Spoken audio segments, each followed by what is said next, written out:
최근 국내 기업들이 시장 예상보다 부진한 2분기 실적을 내놓고 있는 가운데 3분기에도 실적 개선을 기대하기는 힘들다는 우려가 커지고 있습니다.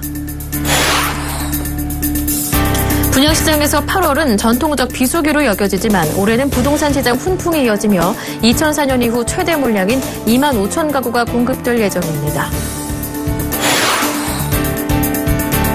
앞으로 금융거래에서 종이통장이 사라질 것으로 보입니다. 금융감독원은 오늘 통장 기반 금융거래 관행 혁신 방안을 발표하고 통장 발급을 단계적으로 없애겠다고 밝혔습니다. 최근 중저가의 보급형 스마트폰이 큰 인기를 끌고 있는 가운데 하반기에는 렌털폰 등장 가능성까지 대두되는 등 국내 휴대전화 시장이 격변하고 있습니다.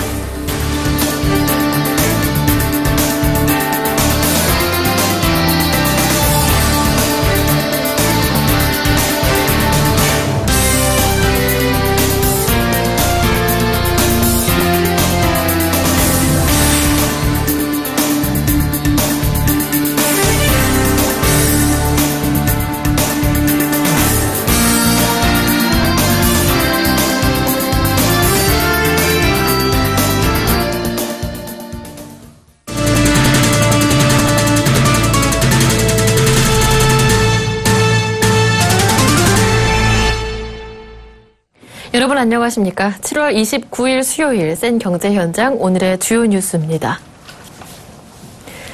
최근 국내 기업들이 당초 시장의 예상보다 우울한 2분기 성적표를 내놓고 있습니다. 이런 가운데 3분기에도 실적 개선을 기대하기 힘들다는 전망이 우세해지면서 국내 기업의 3분기 실적 전망을 바라보는 눈높이도 점차 낮아지고 있습니다. 이보경 기자입니다. 국내 기업들이 당초 시장 예상을 하회하는 2분기 실적을 내놓자 전체 상장사 65%의 3분기 영업이익 전망치도 최근 한 달 새 하향 조정됐습니다.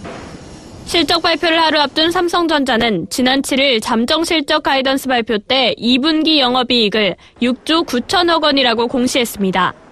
이는 당초 시장의 전망보다 3.01% 낮은 수치였습니다. 그러자 삼성전자에 대한 3분기 영업이익 전망치는 7조 3,522억 원에서 7조 319억 원으로 한 달 새 4.36%나 낮아졌습니다. 대우조선해양의 경우 대규모 손실이 알려짐에 따라 3분기 영업이익 추정치가 종전 826억 3천만 원에서 451억 1,400만 원으로 45.4% 하향 조정됐습니다. 조선업 전반의 3분기 영업이익 전망치도 하향 조정됐습니다. 현대미포조선의 3분기 영업이익 전망치가 한 달 새 33.99% 낮아졌고 삼성중공업과 현대중공업의 3분기에 대한 기대도 각각 14.73%, 3.67% 낮아졌습니다. 아모레퍼시픽 역시 메르스 여파로 2분기 실적 부진 우려가 제기되는 가운데 3분기 영업이익 전망치가 한 달 새 13.03% 낮아졌습니다.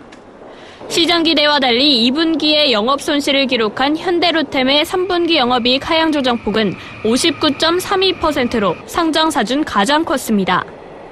전문가들은 국내 기업의 3분기 실적이 하향 조정됨에 따라 당분간 코스피에서도 보수적인 접근이 필요하다고 조언하고 있습니다.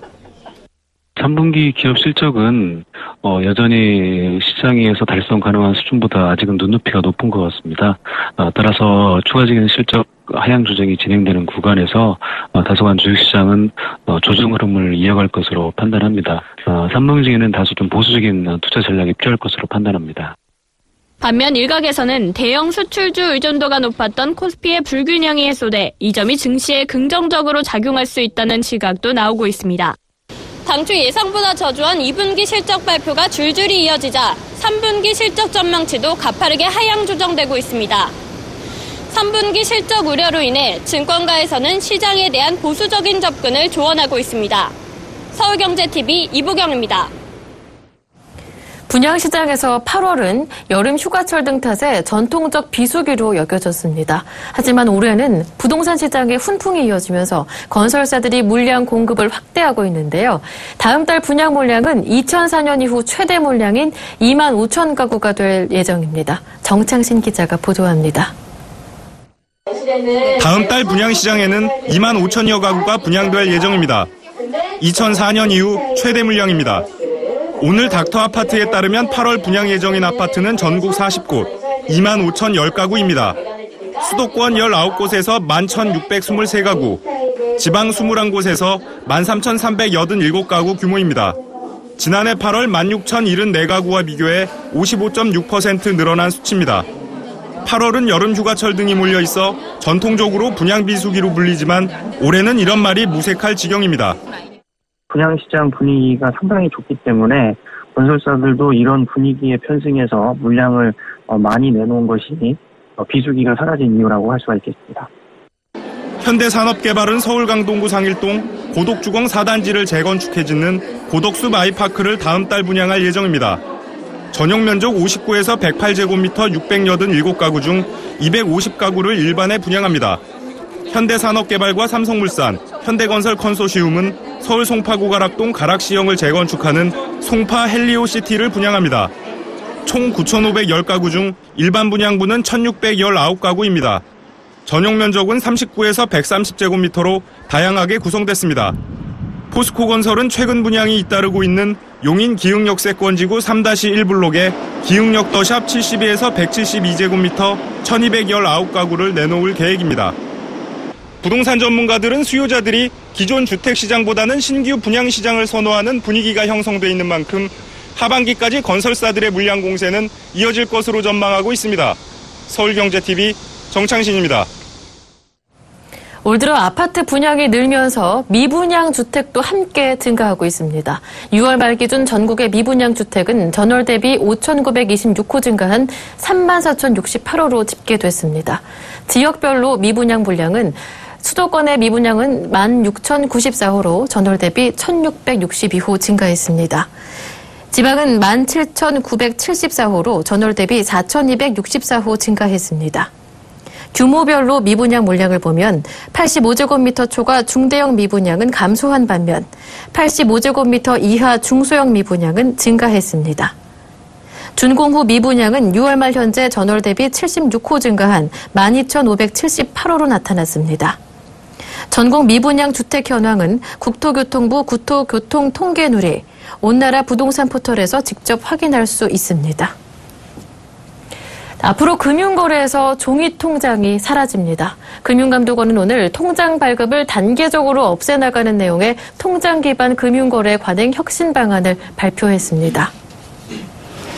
이를 위해 오는 9월부터 2년간 신규 계좌를 개설할 때 종이통장을 만들지 않는 고객에게 금융사가 금리 우대나 수수료 경감, 경품 제공 등 인센티브를 주고 이어 2017년 9월부터는 원칙적으로 통장을 발행하지 않도록 할 방침입니다. 다만 60세 이상이거나 고객이 희망할 경우 예외적으로 통장을 발행해 주기로 했습니다. 하지만 2020년 9월부터는 통장 발행 비용의 일부를 고객이 부담해야 해 사실상 통장 거래가 5년 내 사라질 것으로 보입니다. 이에 따라 지난 1897년 처음으로 종이통장이 발행된 이후 약 120년 만에 종이통장 시대가 저물 것으로 보입니다. 원화 약세에 대한 기대로 최근 대형 수출주가 반등세를 보이는 가운데 과거 원달러 환율이 높은 수준이던 시기에는 비철금속, 자동차, 정유업종 등의 수익률이 돋보였던 것으로 나타났습니다. 금융투자업계에 따르면 2010년 이후 원달러 환율이 평균 이상 영역인 시기에 월별 평균 수익률이 가장 높은 업종은 2.85%의 비철금속이었습니다. 자동차, 정유, 화학, 반도체 등이 뒤를 이었습니다. 주가 상승 확률로는 자동차가 가장 높았습니다. 원달러 환율 수준이 기간 전체 평균보다 높았던 시기에 자동차 업종 주가 상승 확률이 71.4%로 집계됐습니다. 육상 운송과 비철금속, 화학, 반도체 업종도 상승 확률이 60%가 넘었습니다. 원자재 가격이 강달러와 중국 경기 두 나라는 겨박제에 폭락세를 거듭함에 따라 원자재에 투자하는 펀드들도 줄줄이 울상을 짓고 있습니다. 28일 기준 원자재에 투자하는 펀드 33개의 1개월 평균 수익률은 마이너스 10.06%로 집계됐습니다. 이는 다른 모든 유형의 펀드 중 최하위 성적입니다. 개별 원자재 펀드를 살펴보면 금, 원유, 구리, 농산물 등 상품 유형을 가리지 않고 일제히 하락세를 보였습니다. 금 관련 사업을 주로 하는 회사에 투자하는 블랙록 월드골드 증권사의 최근 한 달 수익률이 마이너스 20.65%로 가장 저조한 성적을 기록했습니다. 원유 펀드인 삼성 WTI 원유 특별자산과 미래에셋 타이거 원유 선물 특별자산 상장지수 등의 수익률도 각각 마이너스 19.12%, 마이너스 16.58%의 저조한 수익률을 기록했습니다. 지난해 단말기 유통구조 개선법 시행 이전까지만 하더라도 프리미엄폰에 쏠려있던 국내 휴대전화 시장이 변하고 있습니다. 최근 중저가의 보급형 스마트폰이 큰 인기를 끌고 있는 가운데 하반기에는 렌털폰 등장 가능성도 높아지고 있습니다. 삼성전자가 지난 1월 선보인 중저가 스마트폰 갤럭시 그랜드 맥스는 약 70만 대가 팔렸습니다. 갤럭시 A8과 J5도 합리적인 가격에 프리미엄폰 못지않은 기능을 갖춰 초반 판매가 호조를 보이고 있습니다. LG전자도 올 들어 LG 볼트를 시작으로 G스타일, LG 밴드플레이 등 5종의 신제품을 내놓으며 보급형 라인을 부쩍 강화하고 있습니다. 올 하반기에는 렌털폰까지 등장할 것으로 관측되고 있습니다. 이동통신업계 1위 사업체인 SK텔레콤은 SK그룹 계열사인 SKCNC 등과 손잡고 휴대전화 렌털 서비스를 검토 중입니다. SK텔레콤은 현재 매월 소비자에게 부과하는 휴대전화 렌트비를 얼마로 책정할지, 렌트 기간은 어떻게 정할지 등 세부 사항을 놓고 고심하고 있는 것으로 전해졌습니다. 다음 달부터 삼성전자 갤럭시 노트5, 애플의 아이폰 6S, LG전자의 새 프리미엄 스마트폰 등 신형 프리미엄 폰이 줄줄이 출시되는 만큼 첫 휴대전화 렌털 서비스 도입 시점은 이르면 올 가을이 될 것으로 보입니다.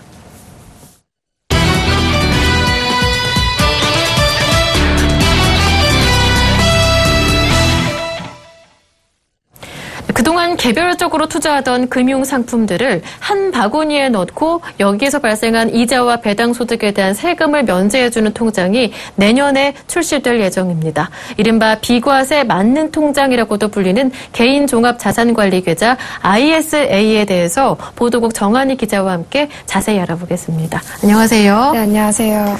요즘은 워낙 저금이다 보니까 이 세테크가 투자 비법이다라는 말도 많은데요. 그렇기 때문에 이 비과세 혜택이 주어지는 ISA가 도입 전부터 굉장히 인기를 끌고 있습니다. 어떠한 상품인지부터 알아봐야 할 것 같아요. 네, 개인종합자산관리 계좌인 ISA는요, 쉽게 말해서 한 계좌에 모든 금융상품을 넣고 일정 한도까지 세금을 면제해주는 통장입니다.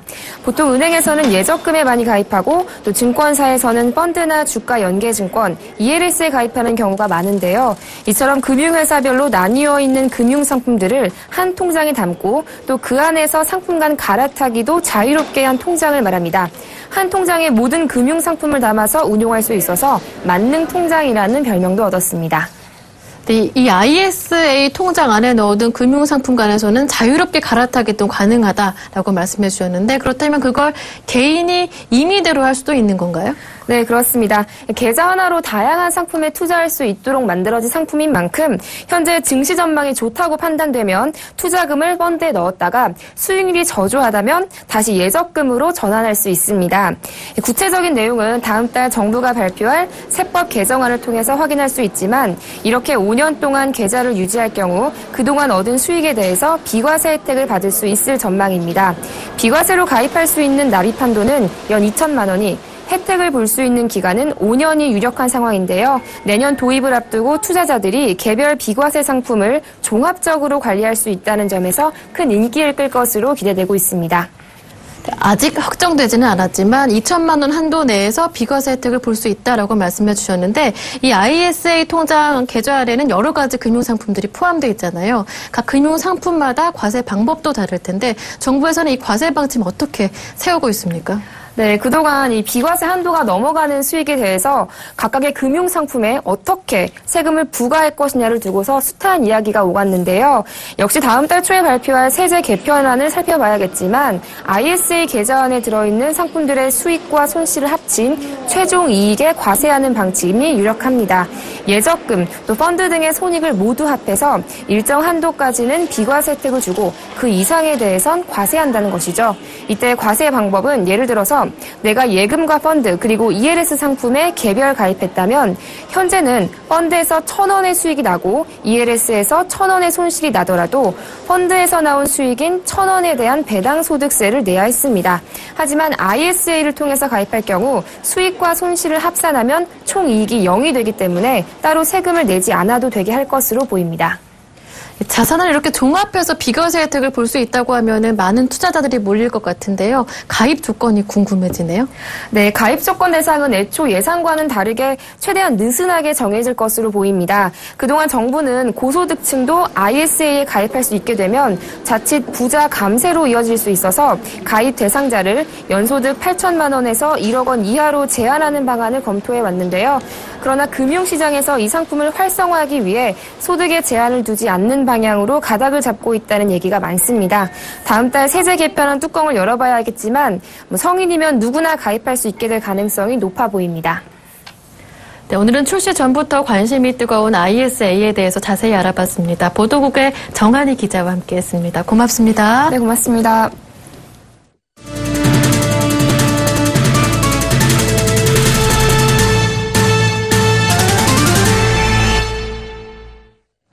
삼성전자가 업계 최초로 화소 크기가 1.0 마이크로미터인 초소형 1600만 화소 모바일 CMOS 이미지 센서를 양산합니다. 이 제품은 1600만 화소 이미지 센서에 현재 구현 가능한 가장 작은 크기의 1.0 마이크로미터 화소를 적용해 카메라 모듈 크기와 두께를 최소화할 수 있게 했습니다. 고화질의 카메라 기능과 얇은 두께가 필수인 초슬림 모바일 기기에 최적화된 센서입니다. 이 이미지 센서를 적용한 카메라 모듈의 경우 두께를 5mm 이하까지 줄일 수 있어 기존의 1.12 마이크로미터의 1600만 화소 카메라 모듈 대비 약 20% 정도 두께가 얇아집니다. 삼성전자는 각 화소를 서로 격리시켜 간섭 현상을 최소화하는 독자 기술 아이소셀 공정 기술을 적용해 빛의 손실을 줄여 1.0 마이크로미터 화소로 기존 1.12 마이크로미터 화소와 동등한 수준의 화질을 구현했습니다. 본격적인 여름 휴가철을 맞아 대형마트들이 돼지고기 가격 인하 경쟁에 돌입했습니다. 홈플러스는 다음 달 5일까지 전국 140개 점포와 온라인 마트에서 연중 최대 규모의 돈육 페스티벌을 개최합니다. 이를 위해 평소 물량보다 3.8배 많은 돼지고기 삼겹살 목심 등 총 300톤을 준비했습니다. 이에 질세라 롯데마트의 회원제 창고형 할인점인 롯데 빅마켓도 삼겹살 할인에 들어갔습니다. 롯데 빅마켓 금천 영등포점 등은 8월 한 달 동안 친환경 무항생제 돼지 삼겹살을 100g당 1,490원에 판매할 예정이라고 밝혔습니다. 롯데마트에서도 전점을 통해 다음 달 5일까지 삼겹살 150톤을 정상가보다 최대 38% 싸게 판매할 예정입니다. 유통업계 관계자는 대형마트들이 바캉스 특수를 선점하기 위해 가장 많이 팔리는 품목인 돼지고기 가격 경쟁이 치열하다면서 대규모 프로모션을 실시하는 한편 지난 3월에 삼겹살 10원 전쟁에 버금가는 전투를 준비하고 있다고 말했습니다. 국토교통부가 월세 시대에 대응하기 위해 월세 통계를 확대 개편하고 다음 달 3일 조사 결과를 첫 공표합니다. 국토부는 다양한 월세 시장을 월세, 준월세, 준전세로 세분화해 세 가지 지수를 작성하고 이를 반영한 통합 월세 지수를 발표할 방침입니다. 전 월세 시장의 종합적 판단을 위해 전세와 월세 가격 통계를 통합한 전월세 통합지수도 하반기에 만들어 내년 1월 공표할 예정입니다. 국토부는 주택 임대차 시장에서 월세가 차지하는 비중이 확대되는 등 주택시장 구조 변화에 따라 전월세 시장 동향을 면밀히 모니터링하기 위해 주택 통계 개선을 추진하고 있습니다. 1월에서 5월 30대 이하 주택 매수자 비중이 2.4%포인트나 늘어나는 등 20대에서 30대의 내 집 마련 수요가 급증하면서 2분기 주택 거래량이 2006년 통계 작성 이후 최대를 기록했습니다. 지난달 기준금리 인하의 영향으로 은행 정기 적금에 적용되는 금리가 사상 처음으로 연 1%대로 하락하는 등 예금 금리가 바닥을 모르고 떨어지고 있습니다. 국민연금 수급 시점인 61세에 연금액의 50%나 60%, 70%, 80%, 90% 중에서 하나를 골라 1년에서 5년 뒤인 62세에서 66세에 받을 수 있는 부분 연기 연금 제도가 오늘부터 시행됐습니다.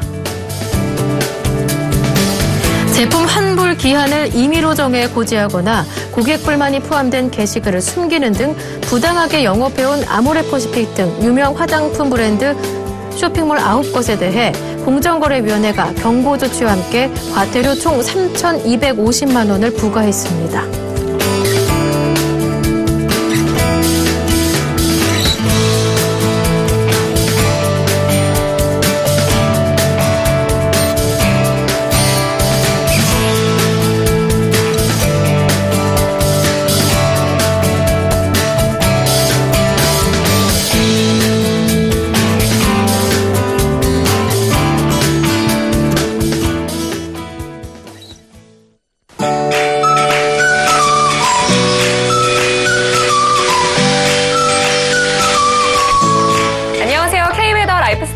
민진아입니다. 장맛비는 이제 오늘 막바지에 접어들었습니다. 내일은 대기 불안정으로 중부지방을 중심으로 한때 소나기가 내리겠고 아침에는 안개가 낀 곳이 많아 교통안전에 유의하셔야겠습니다.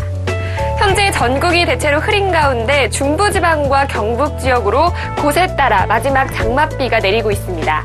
지금은 비의 세기도 많이 약해진 상태고요. 이 비는 오늘 밤 대부분 그칠 것으로 보입니다. 내일 중부지방은 흐리고 남부지방은 가끔 구름만 많겠는데요. 다만 중부지방과 경북 북부 내륙지방은 불안정한 대기로 인해 새벽부터 오후 사이 소나기가 내리는 곳이 있겠습니다. 소나기의 양은 5에서 40mm 정도로 지역적인 편차가 크겠습니다. 한편 비의 양이 적은 남부지방은 오늘도 폭염이 기승을 부리고 있습니다. 현재 남부지방 대부분 지역에는 폭염특보가 발효 중이고요. 내일도 찜통더위는 계속되겠습니다. 한낮 기온 서울 29도, 대구 33도, 전주는 34도까지 올라 무덥겠고 밤에는 열대야가 나타나는 곳도 있겠으니 체력 관리 잘 해주시기 바랍니다. 또 내일 오후 들어서는 충청 이남지방의 자외선 지수가 나쁨 단계까지 오르겠습니다. 자외선 차단에도 유의하시고요. 또 오전에 충남과 호남 지방의 미세먼지 농도가 한때 나쁨 단계를 보이겠지만 오후에는 전국이 보통 단계를 보이겠습니다. 예상 일기도를 보시면 내일 우리나라는 북태평양 고기압의 가장자리에 들겠습니다. 그럼 자세한 지역별 날씨 나절 예보로 알아보겠습니다. 중부지방 새벽부터 낮 사이에 소나기가 내릴 때가 있겠습니다. 한낮에는 서울 29도, 대전과 청주 32도 되겠습니다. 동해안 지방 구름 많은 하늘 보이겠고요. 속초 30도, 강릉 31도로 낮 동안 무더운 날씨가 예상됩니다. 남부지방 낮부터는 구름의 양이 적어지겠고요. 낮에는 무덥겠으니 수분 섭취 잘 해주시기 바랍니다. 바다의 물결은 전해상에서 0.5에서 1.5m로 일겠습니다. 이제 장마철이 끝나면서 모레부터는 전국에 가끔 구름만 많은 날들이 이어지겠고요. 본격적인 여름더위가 예상됩니다. 날씨였습니다.